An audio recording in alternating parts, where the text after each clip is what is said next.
द्वितीय पूर्णप्रज्ञस्तृतीयस्तु भगवत्कार्यसाधकः आपादमौलिपर्यन्तं गुरूणाम् आकृतिं स्मरेत् तेन विघ्नाः प्रणश्यन्ति सिद्ध्यन्ति च मनोरथाः ಶ್ರೀಗುರುಭ್ಯೋ ನಮಃ. ಋಜುಯೋಗಿ ಜ್ಞಾನ ನೋಡ್ತಾ ಇದ್ದೀವಿ. ಋಜುಯೋಗಿ ಜ್ಞಾನದ ಲಕ್ಷಣ ಏನು? ಈಶ್ವರಾದ್ ಅನ್ಯತ್ರ ಆಲೋಚನೆ ಸರ್ವ ವಿಷಯ ಜ್ಞಾನಂ ಋಜುಯೋಗಿ ಜ್ಞಾನಂ ಹಾಗೆ ಅಂತ. ಅಂದರೆ ರುಜುಗಳು ಅಂದರೆ ಬ್ರಹ್ಮ ಪದವಿಗೆ ಯೋಗ್ಯರಾದ ಜೀವರನ್ನ ರುಜುಗಳು ಅಂತ ಕರೆಸ್ತೀವಿ. ಅವರಿಗೆ ಎಂಥ ಜ್ಞಾನ ಇದೆ? ಲಕ್ಷ್ಮಿಯ ಅನಂತರ ಸ್ಥಾನ, ತಾರತಮ್ಯದಲ್ಲಿ ಲಕ್ಷ್ಮಿಯ ಅನಂತರ ಸ್ಥಾನ ಬ್ರಹ್ಮವಾಯುಗಳದ್ದು ಅಂತ ಬರುತ್ತದೆ. ಅದರಿಂದ ಪರಮಾತ್ಮನ ಜ್ಞಾನ ಆದ ಮೇಲೆ ಲಕ್ಷ್ಮಿಯ ಜ್ಞಾನ, ಅದರ ಲಕ್ಷಣವನ್ನು ಹೇಳಿದ ಮೇಲೆ ರುಜುಯೋಗಿಗಳ ಜ್ಞಾನ ಹಾಗೆ ಅಂತ. ಅದರ ಲಕ್ಷಣ ರುಜುಯೋಗಿಗಳ ಜ್ಞಾನ, ಅದರ ಲಕ್ಷಣ ಏನು ಹಾಗೆಂದರೆ ಈಶ್ವರಾದ ಅನ್ಯತ್ರ, ಪರಮಾತ್ಮನನ್ನು ಬಿಟ್ಟು ಬೇರೆಯವರ ವಿಷಯದಲ್ಲಿ ಆಲೋಚನೆ ಮಾಡಿದಾಗ ಸರ್ವ ವಿಷಯ ಜ್ಞಾನಂ, ಎಲ್ಲಾ ವಿಷಯದ ಜ್ಞಾನವೂ ಕೂಡ ಅವರು ಗ್ರಹಿಸ್ತಾರೆ ಹಾಗೆ ಅಂತ. ಅದು ರುಜಿಯೋಗಿ ಜ್ಞಾನ ಹಾಗೆ ಅಂತ. ಇಲ್ಲಿ ದಲಕೃತ್ಯವನ್ನು ನಾವು ನೋಡಬೇಕು. ಜ್ಞಾನಂ ರುಜಿಯೋಗಿ ಜ್ಞಾನಂ ಇತ್ಯುಕ್ತೆ ಇಷ್ಟು ವಿಶೇಷಣ ತೆಗೆದಾಯ್ತು. ಈಶ್ವರಾತ್ ಅನ್ಯತ್ರ ಆಲೋಚನೆ ಸರ್ವ ವಿಷಯಂ ಅಂತ 4 ತೆಗೆದುಬಿಟ್ಟು ಕೇವಲ ಜ್ಞಾನಂ, ರುಜಿಯೋಗಿ ಜ್ಞಾನಂ ಹಾಗೆ ಅಂತ ಹೇಳಿದರೆ ಅತಿವ್ಯಾಪ್ತಿ ಬರುತ್ತದೆ. ಎಲ್ಲಿ? ಅಸ್ಮದಾದಿ ಜ್ಞಾನೇ, ನಮ್ಮ ಜ್ಞಾನವೂ ಕೂಡ ಜ್ಞಾನವೇ ಆಗಿದೆ. ಅದು ರುಜಿಯೋಗಿ ಜ್ಞಾನ ಅಂತ ಯಾಕೆ ಹೇಳಬೇಕು? ಎಲ್ಲ ಚೇತನರ ಜ್ಞಾನವೂ ಕೂಡ ಜ್ಞಾನವೇ. ಅದರಿಂದ ಅಸ್ಮದಾದಿ ಜ್ಞಾನೇ ಅತಿವ್ಯಾಪ್ತಿ ಅತಃ ಸರ್ವ ವಿಷಯಂ ಹಾಗೆ ಅಂತ ಹೇಳ್ತಾರೆ.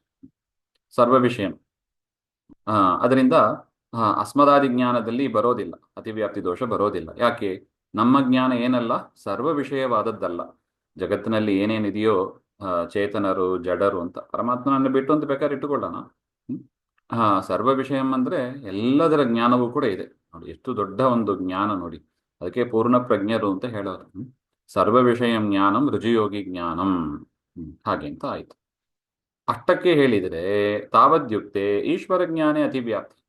ಸರ್ವ ವಿಷಯ ಜ್ಞಾನ ಅಂತ ಹೇಳಿದರೆ ಈಶ್ವರನ ಜ್ಞಾನವೂ ಕೂಡ ಸರ್ವ ವಿಷಯ ಜ್ಞಾನ ಆಗಿದೆ. ಅದರಿಂದ ಈಶ್ವರ ಜ್ಞಾನದಲ್ಲೂ ಅತಿವ್ಯಾಪ್ತಿ ಬಂತು, ರುಜಿಯೋಗಿ ಜ್ಞಾನದಲ್ಲೂ ಅತಿವ್ಯಾಪ್ತಿ, ಈಶ್ವರನ ಜ್ಞಾನದಲ್ಲೂ ಕೂಡ ಅತಿವ್ಯಾಪ್ತಿ ಬಂತು ಹಾಗೆ ಅಂತ. ಅದನ್ನ ನಿವಾರಣೆ ಮಾಡುವುದಕ್ಕಾಗಿ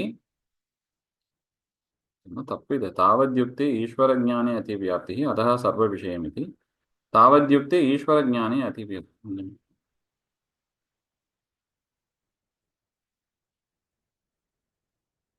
ಎರಡಕ್ಕೂ ಅದೇ ಹೊಂದತ್ತೆ ಗುರುಗಳೇ. ಬಟ್ ಇದು ಲಕ್ಷ್ಮಿ ಹೊಡೆದನು ಬೇರೆ ಆಗತ್ತಲ್ಲ.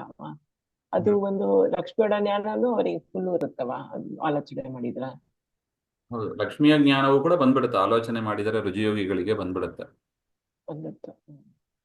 ಬಟ್ ಗುಣಲ್ಲಿ ಬಂದು ಅವ್ರ ಕೋಟಿ ಗುಣ ಕಮ್ಮಿ ಅವ್ರಲ್ಲ, ಗುಣದಲ್ಲಿ ಕಡಿಮೆ ಇದ್ದಾರೆ. ಹೌದು, ಇಲ್ಲಿ ಗುಣ ವಿಚಾರ ತೆಗೆಯೋಲ್ಲ, ಜ್ಞಾನ ವಿಚಾರ ಮಾತ್ರ ಇಲ್ಲಿದೆ. ಅಸ್ಮದಾದಿ ಜ್ಞಾನೇ ಅತಿವ್ಯಾಪ್ತಿ ಅತಃ ಸರ್ವ ವಿಷಯಮಿತಿ ತಾವದ್ಯುಕ್ತೆ ಈಶ್ವರ ಜ್ಞಾನೇ. ಅದು ರಿಪೀಟ್ ಆಗಿದೆ. ಅತಃ ಆಲೋಚನೆ ಇತಿ ಈಶ್ವರ ಜ್ಞಾನೇ ಅತಿವ್ಯಾಪ್ತಿ ಅತಃ ಆಲೋಚನೆ. ಮಧ್ಯದಲ್ಲಿರುವ ಲೈನ್ ಬೇಡ ಅದು. ಅತಃ ಸರ್ವ ವಿಷಯ ಅಂತ 2 ಬಾರಿ ಬಂದಿದೆ ನೋಡಿ. ಟೈಪಿಂಗ್ ಮಿಸ್ಟೇಕ್ ಅದು. ತಾವದ್ಯುಕ್ತೆ ಈಶ್ವರ ಜ್ಞಾನೇ ಅತಿವ್ಯಾಪ್ತಿ ಅತಃ ಆಲೋಚನೆ ಇತಿ. ಆಲೋಚನೆ ಇತಿ ಆಲೋಚನೆ ಮಾಡಿ ಎಲ್ಲ ವಿಷಯದ ಜ್ಞಾನವನ್ನು ಪಡೆಯುವವರು ಹಾಗೆ ಅಂತ ಹೇಳಿದರೆ ಪರಮಾತ್ಮನದ್ದು ಆಲೋಚನೆ ಮಾಡಿ ಪಡೆಯತಕ್ಕದ್ದಲ್ಲ. ಆಲೋಚನೆ ಮಾಡದೇನೆ ಸ್ವಾಭಾವಿಕವಾಗಿಯೇ ಎಲ್ಲ ಜ್ಞಾನವು ಸ್ವತಂತ್ರವಾಗಿ ಉಳ್ಳವ ಜ್ಞಾನ ಈಶ್ವರ ಜ್ಞಾನ. ಅದರಿಂದ ಅತಿವ್ಯಾಪ್ತಿ ಬರೋದಿಲ್ಲ ಹಾಗೆ ನೋಡಿ. ಒಂದು ಪದ ಸೇರಿಸದೇ ಇದ್ರೆ ಯಾಕೆ ದೋಷ ಬರುತ್ತದೆ, ಆ ಪದವನ್ನ ಸೇರಿಸಿದರೆ ಹೇಗೆ ದೋಷ ಪರಿಹಾರ ಆಗ್ತದೆ ಅಂತ 2 ಆಸ್ಪೆಕ್ಟ್ ಇದೆ ಅಲ್ಲಿ.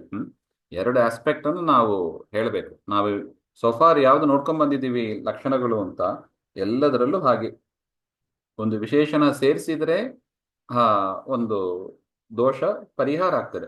ಆ ದೋಷ ಹೆಂಗೆ ಪರಿಹಾರ ಆಗ್ತದೆ ಅದನ್ನು ಕೂಡ ನಾವು ಹೇಳಬೇಕು ಹಾಗೆ ಅಂತ. ಅದರಿಂದ ಆಲೋಚನೆ ಅಂತ ಹೇಳಿದ್ರೆ ಈಶ್ವರ ಜ್ಞಾನದಲ್ಲಿ ಅತಿವ್ಯಾಪ್ತಿ ಬರೋದಿಲ್ಲ. ಯಾಕೆ? ಈಶ್ವರನ ಜ್ಞಾನ ಅದು ಆಲೋಚನೆ ಮಾಡಿ ಬಂದದ್ದಲ್ಲ ಅದು. ಅದರಿಂದ ಪರಿಹಾರ ಆಯಿತು ಹಾಗೆ ಅಂತ. ಇನ್ನು ಈಗ ಒಟ್ಟು ಲಕ್ಷಣ ಏನು ಹೇಳಿದಂತೆ ಆಯಿತು, ಆಲೋಚನೆ ಸರ್ವ ವಿಷಯಂ ಜ್ಞಾನಂ ಹಾಗೆ ಅಂತ.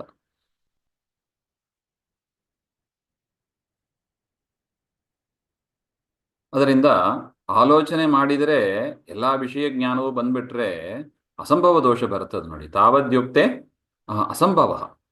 ಆಲೋಚನೆ ಮಾಡಿದರೆ ಎಲ್ಲ ಜ್ಞಾನವೂ ಬಂದ್ಬಿಡುತ್ತದೆ ಹಾಗೆ ಅಂದರೆ ಈಶ್ವರನ ಜ್ಞಾನವೂ ಬಂದ್ಬಿಡುತ್ತದೆ.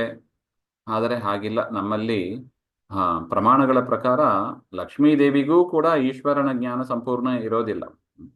ಪರಮಾತ್ಮನಿಗೆ ಮಾತ್ರ ತನ್ನ ಜ್ಞಾನ ಸಂಪೂರ್ಣವಾಗಿ ಇದೆ, ಬೇರೆ ಯಾರಿಗೂ ಇಲ್ಲ.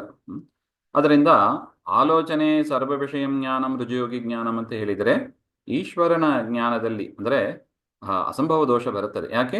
ಈಶ್ವರನ ಜ್ಞಾನ ಯಾರಿಗೂ ಕೂಡ ಪಡೀಲಿಕ್ಕೆ ಸಾಧ್ಯ ಇಲ್ಲ ಹಾಗೆ ಅಂತ ಹೇಳಿದರೆ ಅದಕ್ಕೆ ಈಶ್ವರಾದ ಅನ್ಯತ್ರ ಎನ್ನುವ ಒಂದು ಪದವನ್ನ ಸೇರಿಸ್ತಾರೆ. ಅಂದ್ರೆ ಏನರ್ಥ? ಪರಮಾತ್ಮನನ್ನು ಬಿಟ್ಟು ಬೇರೆ ವಿಷಯದಲ್ಲಿ ಆಲೋಚನೆ ಮಾಡಿದರೆ ಸರ್ವ ವಿಷಯ ಜ್ಞಾನ ರುಜಿಯೋಗಿ ಜ್ಞಾನ ಅಂತ. ತಸ್ಯ ಈಶ್ವರೇ ಆಲೋಚನೆ ಸರ್ವ ವಿಷಯತ್ವ ಅಭಾವ. ಅಲ್ಲಿ ಆಲೋಚನೆ ಮಾಡಿದರೂ ಕೂಡ ಪರಮಾತ್ಮನ ಜ್ಞಾನ ಸಂಪೂರ್ಣವಾಗಿ ಅವರಿಗೆ ಬರೋದಿಲ್ಲ. ಅತಃ ಈಶ್ವರಾದನ್ಯತ್ರ ಇತಿ. ಅದರಿಂದ ಈಶ್ವರಾದನ್ಯತ್ರ ಸೇರಿಸಬೇಕು ಹಾಗೆ ಅಂತ.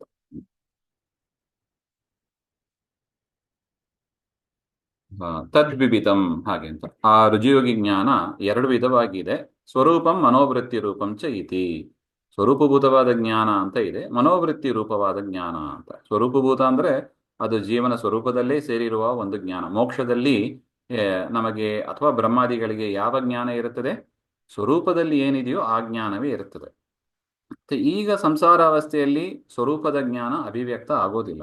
ಅದು ಮುಚ್ಚಿ ಪ್ರೊಟೆಕ್ಟ್ ಮಾಡಿ ದೇವರು ಇಟ್ಟಿದ್ದಾನೆ. ಮತ್ತೆ ಸಂಸಾರಾವಸ್ಥೆಯಲ್ಲಿ ನಮಗೆ ಬರುವ ಜ್ಞಾನ ಯಾವುದು ಹಾಗೆ ಅಂದರೆ ಅದು ಮನಸ್ಸಿನಲ್ಲಿ ಬರತಕ್ಕದ್ದು. ಅದನ್ನು ವೃತ್ತಿ ಜ್ಞಾನ ಅಂತ ಕರಿತೀವಿ. ಮನೋವೃತ್ತಿ ರೂಪಂ ಚ ಇತಿ ಹಾಗೆಂತ. ಸೊ ಎರಡು ಜ್ಞಾನ ಇದೆ. ಒಂದು ಸ್ವರೂಪ ದೇಹದಲ್ಲಿ ಇರತಕ್ಕ ಜ್ಞಾನ, ಇನ್ನೊಂದು ಬಾಹ್ಯವಾದ ಸ್ವರೂಪದಿಂದ ಬೇರೆಯಾದ ಮನಸ್ಸಿನಲ್ಲಿ ಇರತಕ್ಕ ಜ್ಞಾನ. ಆ ಮನಸ್ಸು ಎಲ್ಲ ಜನ್ಮದಲ್ಲೂ ಬರ್ತದೆ. ಒಂದು ಮನಸ್ಸಿನಿಂದ ಒಂದು ಜನ್ಮದಿಂದ ಇನ್ನೊಂದು ಜನ್ಮಕ್ಕೆ ನಾವು ಹೋಗುವಾಗ ನಮ್ಮ ಜೊತೆಗೆ ಇಂದ್ರಿಯಗಳು, ಮನಸ್ಸು ಎಲ್ಲವೂ ಕೂಡ ನಮ್ಮ ಜೊತೆಗೆ ಬರ್ತದೆ. ಅದರಿಂದಲೇ ಈ ಜನ್ಮದಲ್ಲಿ ನಾವೇನು ಶಾಸ್ತ್ರ ಓದ್ಕೊಂಡಿದ್ದೀವಿ ಅದು ಮುಂದಿನ ಜನ್ಮಕ್ಕೂ ಅನುಕೂಲ ಆಗ್ತದೆ. ಹೇಗೆ? ಮನಸ್ಸು ಒಂದೇ ಆದ್ದರಿಂದ ಮನಸ್ಸು ನಮ್ಮ ಜೊತೆಗೆ ಹಿಂಬಾಲಿಸ್ಕೊಂಡು ಬರ್ತದೆ. ಅದರಿಂದಲೇ ಹೇಳೋದು, ಮನಸ್ಸಿನಲ್ಲಿ ಏನು ತುಂಬಿಸ್ಕೊಳ್ಳಿಕ್ಕೆ ಆಗ್ತದೆ ಅದನ್ನು ತುಂಬಿಸ್ಕೊಳ್ಳಿ, ನಮ್ಮ ಜೊತೆಗೆ ಬರ್ತದೆ. ಅದು ನಮ್ಮ ಜೊತೆಗೆ ಬರದೇ ಇರುವ ಬ್ಯಾಂಕ್ ಬ್ಯಾಲೆನ್ಸು ಮನೆಗೇನೆ ಅಂತ ಇಟ್ಕೊಂಡು ಅಷ್ಟಕ್ಕೆ ಫೋಕಸ್ ಮಾಡ್ತಾ ಇದ್ರೆ ನಮ್ಮ ಜೊತೆಗೆ ಬರೋದಿಲ್ಲ. ಮಾಡಿದ ಎಫರ್ಟ್ ಎಲ್ಲ ವೇಸ್ಟೇ ಆಗ್ತದೆ. ಅದರಿಂದ ಮನೋವೃತ್ತಿ ರೂಪಂ ಹಾಗೆ ಅಂತ ಎರಡು ಜ್ಞಾನ ಇದೆ. ತತ್ರ ಸ್ವರೂಪಂ ಅನಾದಿ ನಿತ್ಯಂ. ರುಜಿಯೋಗಿಗಳ ಜ್ಞಾನ, ರುಜಿಯೋಗಿಗಳು ಅಂತ ಇಲ್ಲ, ಎಲ್ಲ ಚೇತನರದು ಕೂಡ ಸ್ವರೂಪಭೂತವಾದದ್ದು. ಅದು ಅನಾದಿ ನಿತ್ಯವಾದದ್ದು. ಅದು ಹುಟ್ಟೋದಿಲ್ಲ, ಸಾಯೋದಿಲ್ಲ, ಹೋಗೋದಿಲ್ಲ, ಬರೋದಿಲ್ಲ, ಶಾಶ್ವತವಾಗಿ ನಮ್ಮ ಜೊತೆಗೆ ಇರುತ್ತದೆ. ಈಗಲೂ ಇದೆ, ಈಗಲೂ ಇದೆ. ಆದರೆ ಅದು ಅಭಿವ್ಯಕ್ತ ಆಗ್ತಾ ಇಲ್ಲ ಅಷ್ಟೇ. ಮೋಕ್ಷದಲ್ಲಿ ಅಭಿವ್ಯಕ್ತ ಆಗ್ತದೆ. ಇನ್ನು ಮನೋವೃತ್ತಿ ರೂಪಂ ಅಂತ ಏನು ಎರಡನೆಯದು ಹೇಳಿದ್ರು, ವೃತ್ತಿಜ್ಞಾನ ಹಾಗೆ ಅಂತ, ಅದು ಪ್ರವಾಹತಃ ಅನಾದಿ ಹಾಗೆ ಅಂತ. ಪ್ರವಾಹತಃ ಅನಾದಿ ಅಂದ್ರೆ ಏನರ್ಥ? ಒಂದು ಜ್ಞಾನ ಬಂದರೂ ಕೂಡ ಇನ್ನೊಂದು ಜ್ಞಾನ ಅದು ಬರ್ತಾನೆ ಇರ್ತದೆ. ಒಂದು ಜನ್ಮದಲ್ಲಿ ಅವ್ರೇನು ಕಲಿತಿರ್ತಾರೆ ಅದು ಮತ್ತೊಂದು ಜನ್ಮದಲ್ಲೂ ಕೂಡ ಅದು ಬರುತ್ತದೆ. ಈಗ ಹೇಗೆ ಜಗತ್ತು ನೋಡಿ, ಪ್ರವಾಹತಃ ಅನಾದಿ, ಅದು ಕೂಡ ಪ್ರವಾಹತಃ ನಿತ್ಯವಾದದ್ದು ಅಂತ. ಅಂದರೆ ಒಂದು ಜಗತ್ತು ಹೋದರೆ ಇನ್ನೊಂದು ಜಗತ್ತು ಬಂದೇ ಬರ್ತದೆ ನೋಡಿ. ಆತಃ ಪ್ರವಾಹತಃ ನಿತ್ಯ ಅಂತ ಹೇಳ್ತೀವಿ. ಆದರೆ ಇಲ್ಲಿ ವೃತ್ತಿಜ್ಞಾನ ಇವರಿಗೆ ಪ್ರವಾಹತಃ ಅನಾದಿ ಅಂತ ಹೇಳ್ತಾರೆ. ಅಂದರೆ ಆ ವೃತ್ತಿಜ್ಞಾನಕ್ಕೆ ಆರಂಭ ಅಂತ ಒಂದು ಇಲ್ಲವೇ ಇಲ್ಲ. ಅನಾದಿ ಅಂದರೆ ಏನು? ಆರಂಭ ಇಲ್ಲ ಅಂತ ಅರ್ಥ. ಅದು ಯಾವಾಗ ಹುಟ್ಟುತ್ತಾರೋ ಆಗಲೇ ಅವರಿಗೆ ಒಂದು ಜನ್ಮ ಹೋದರೂ ಕೂಡ ಮತ್ತೊಂದು ಜನ್ಮದಲ್ಲಿ ಅವರಿಗೆ ವೃತ್ತಿಜ್ಞಾನ ಜೊತೆಗೇನೆ ಇರುತ್ತದೆ ಹಾಗೆ ಅಂತ ಅರ್ಥ. ಪರಮಾತ್ಮನ ಕುರಿತಾದ ಜ್ಞಾನವೂ ಕೂಡ ಅವರಿಗೆ ವಿಶೇಷವಾಗಿ ಮನೋವೃತ್ತಿ ರೂಪವಾದ ಜ್ಞಾನ ಅವರಿಗೆ ಇರುತ್ತದೆ ಹಾಗೆ ಅಂತ. ಅದರಿಂದ ವೇದಾದಿ ಜ್ಞಾನ ಅವರಿಗೆ ನಿತ್ಯದಲ್ಲೂ ಇರುತ್ತದೆ ಅಂತ. ದ್ವಯಮಪಿ ನಿಯಮೇನ ಯಥಾರ್ಥಂ. ಸ್ವರೂಪಭೂತವಾದ ಜ್ಞಾನ ಮತ್ತು ವೃತ್ತಿರೂಪ ಜ್ಞಾನ ಎರಡೂ ಕೂಡ ಯಥಾರ್ಥವಾಗಿ ಇರುತ್ತದೆ. ತಪ್ಪು ತಿಳುವಳಿಕೆ, ಸಂಶಯ ಇತ್ಯಾದಿಗಳು ಅವರಿಗೆ ಇರೋದೇ ಇಲ್ಲ.